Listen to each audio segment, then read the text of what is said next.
Hello everyone. Today we will talk about how to fix the app of Pinterest. We will go to settings.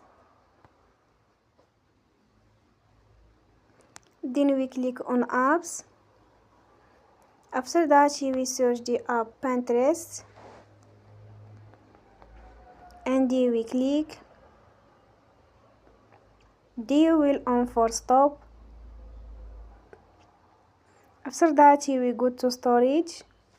Then we click on clear cache. In the end, you will turn your phone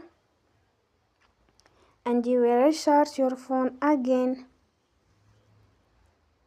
Don't forget to support us by like and subscribe. See you next time and thank you for watching.